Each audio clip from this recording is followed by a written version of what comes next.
Vamos a usar TensorBoard para inspeccionar qué le pasan a los pesos de la red durante el entrenamiento, a los pesos de las distintas capas durante el entrenamiento.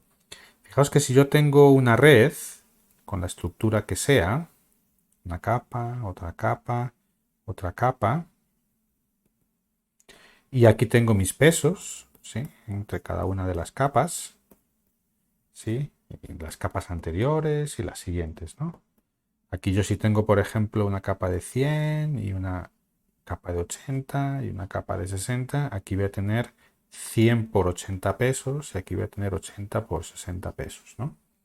A mí me gustaría inspeccionar en cada paso, se supone que en cada paso del entrenamiento todos estos números, que son los pesos, deberían de cambiar si es que hay gradiente, ¿no?, según explicábamos en el vídeo anterior. Entonces a mí me gustaría ver en cada paso del entrenamiento cómo están estos pesos, ¿no? Entonces, bueno, estos son, claro, y al final yo tengo un montón de capas, yo tengo un montón de pesos para cada una de las capas, ¿no? Habéis visto que en las redes que hemos hecho, en cuanto ponemos un poquito de capas, empezamos a tener miles de pesos, ¿no? Con lo cual nos gustaría encontrar una manera de ver esto, de visualizar esto, para apreciar qué es lo que está sucediendo en la red, ¿no? Una manera de apreciar esto es la siguiente. Fijaos que yo aquí al final, en realidad, ¿cuántos tengo? Aquí tengo 8.000 pesos, ¿no?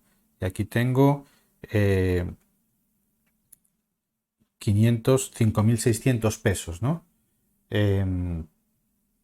Fijaos que esto es un vector, esto lo podemos considerar como un vector de números, y tengo 8.000 valores, ¿no? Yo podría pintar para cada capa, yo podría pintar el histograma de valores de los pesos, ¿no? Si hay muchos pesos, si a lo mejor los pesos están centrados en el 0, que puede ser y puede no ser, pues bueno, en mi histograma, si los pesos, por ejemplo, están muy concentrados alrededor del 0, pues yo tendré un histograma así más, no tiene por qué ser gaussiano ni de ninguna forma concreta, ¿no?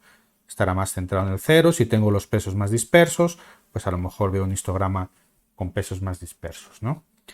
Entonces fijaos que para cada versión de la red, en cada capa, yo tengo un histograma de pesos, ¿no? Yo tengo un histograma de pesos, esto es 4.800, perdón, 6 por 8, 48. Yo tengo un histograma de pesos.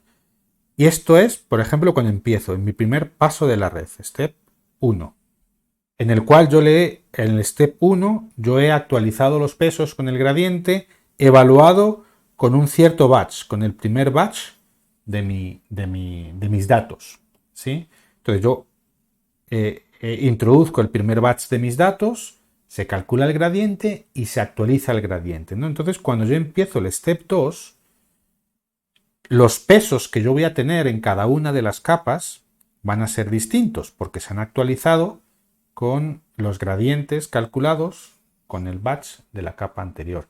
Entonces, en el segundo step, fijaos que yo podría pintar otro histograma, vamos a pintarlo aquí abajo, en el segundo step, yo podría pintar otro histograma de mis pesos de cada una de las capas, ¿sí?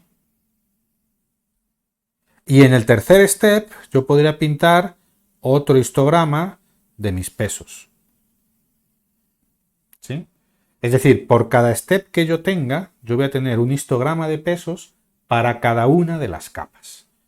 Por tanto, yo podría observar el histograma de pesos a lo largo del entrenamiento, y si resulta que el histograma de pesos no cambia, pues eso es indicación de que los gradientes se me están desvaneciendo, se están acercando a 0, y esto no está cambiando, ¿no? En cambio, si yo veo que esto cambia, eso quiere decir que los gradientes están cambiando, ¿no? Y ojo que estos son los pesos, ¿no?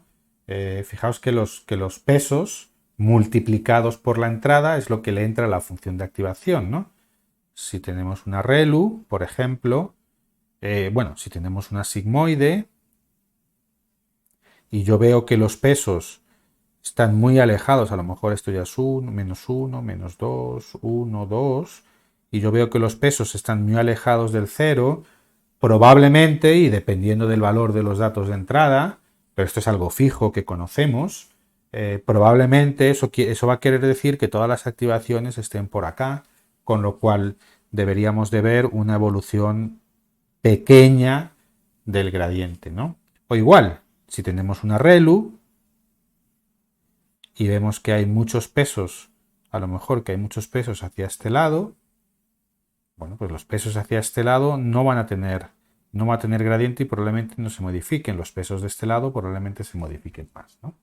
Entonces, simplemente un poco para preparar lo que vamos a ver ahora en el notebook, porque vamos a ver los histogramas de gradientes de cada capa. Fijaos que podemos tener una capa, otra capa, otra capa, otra capa.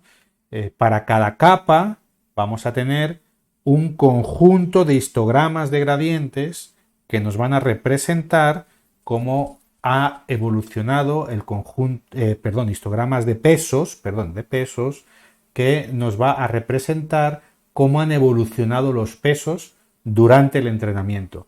Si los pesos no se mueven, eso es indicación de que los gradientes son muy cercanos a cero. Si los pesos se mueven, eso quiere decir que nuestra función, que lo que sea, puede ser por nuestra función de activación o con batch normalization o con algún otro tipo o con la inicialización de los pesos que vamos a ver ahora, yo estoy de alguna manera solucionando el problema del gradiente desvaneciente, ¿no? Y es importante observar que lo que decíamos en el vídeo anterior, el gradiente se pierde de atrás hacia adelante, ¿no? Porque el gradiente se empieza a calcular aquí con la entrada, la diferencia entre la salida y la entrada, ¿no? Es la función de pérdida, perdón, la salida de la red y la esperada, la que hubiéramos querido en aprendizaje supervisado.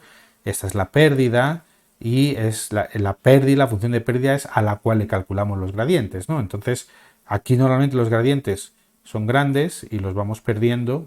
Si es que los vamos perdiendo hacia atrás, ¿no? O sea, el desvanecimiento del gradiente es de atrás hacia adelante. Entonces eso lo vamos a ver ahora en el notebook.